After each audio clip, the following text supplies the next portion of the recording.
Good morning, 10th class. Beta, we are continuing our third chapter, Money and Credit. Today we are going to discuss about the modern forms of money. So let us start. That we have seen that money is something that can act as a medium of exchange. ठीक है, ये हमने पढ़ लिया कि money जो है वो क्या मेन वर्क करती है हमारे लिए as a medium of exchange. ठीक है, in transactions before the introduction of coins a variety of objects were used as money. For example, since the very early age, Indians used grains and cattle as money. Thereafter came the use of metallic coins, gold, silver, copper coins, a phase which continued well into the last century. ठीक है बेटा, तो सबसे पहले हमने barter system के बारे में पढ़ा था. तो बार्टर सिस्टम में मनी की जगह पर थिंग्स को यूज़ किया जाता था कि आपको कुछ भी परचेज़ करना हो तो आपको बदले में आप उसका क्या उन्हें पे करेंगे, बदले में कोई ना कोई थिंग ही पे करेंगे, चाहे वो एनिमल्स भी हो सकते थे या किसी तरीके का कोई ग्रेन भी हो सकता था या कोई और चीज़ भी हो सकती थी.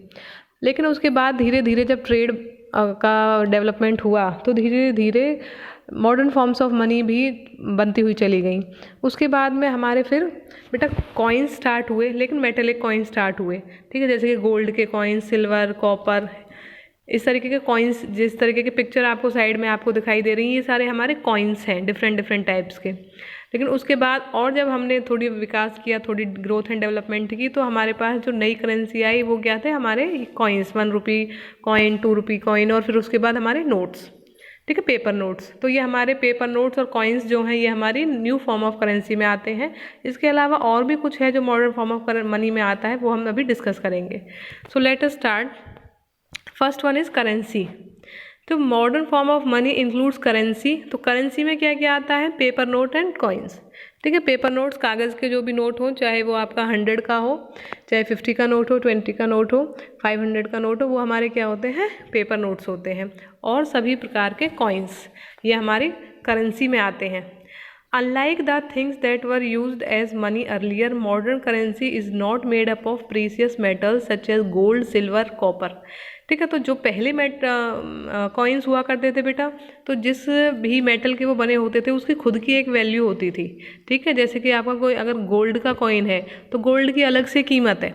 लेकिन अगर आप 1 रुपी का कॉइन अगर लेते हो अब, या 5 रुपीज़ का कॉइन लेते हो, तो उस कॉइन, जिस मेटल से वो कॉइन बना हुआ है, उसकी खुद की कोई वैल्यू नहीं है. लेकिन प्रीवियस टाइम में उस मेटल की भी कीमत हुआ करती थी.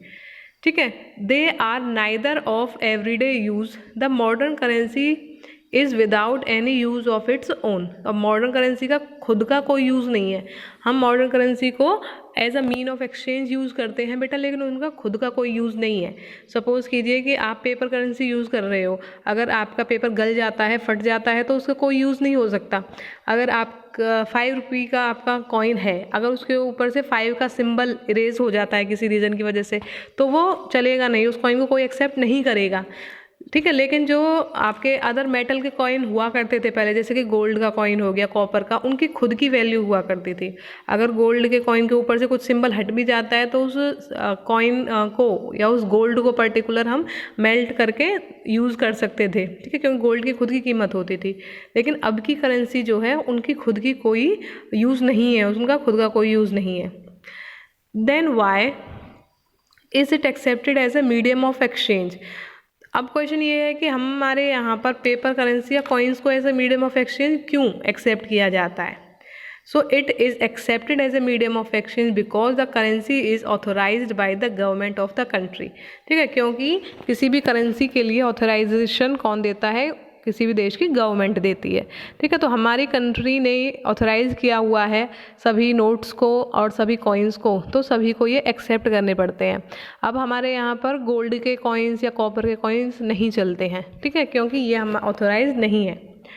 आगे देखिए, in India the reserve bank of India issues currency notes on behalf of the central government. As per Indian law, no other individual or organization is allowed to issue currency. ठीक है, तो हमारी कंट्री में ध्यान रखेंगे बेटा, 1 mark question में question put up किया जा सकता है कि हमारी कंट्री में कौन जो है करेंसी इशू करता है, तो दैट इज़ RBI. वो RBI है जो हमारी कंट्री में करेंसी इशू करता है. लेकिन आप ध्यान रखेंगे बेटा कि जो कॉइन्स हैं ठीक है। सभी तरीके के coins, 1 rupee coin, 5 rupee coin, सभी कॉइन्स और 1 रुपी नोट को छोड़कर सभी करेंसी जो है आरबीआई इशू करता है। इट मीन्स 2 रुपी के नोट से लेकर 2000 के नोट तक आरबीआई इशू करता है। और बाकी की जो करेंसी है, बाकी की करेंसी में क्या, सभी तरीके के कॉइन्स और 1 रुपी नोट, वो हमारी फाइनेंस मिनिस्ट्री इशू करती है।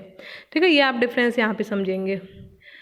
आगे देखिए, more over the law legalizes the use of rupees as a medium of payment that cannot be refused in setting transaction in India. No individual in India can legally refuse a payment made in rupees. Hence the rupee is widely accepted as a medium of exchange.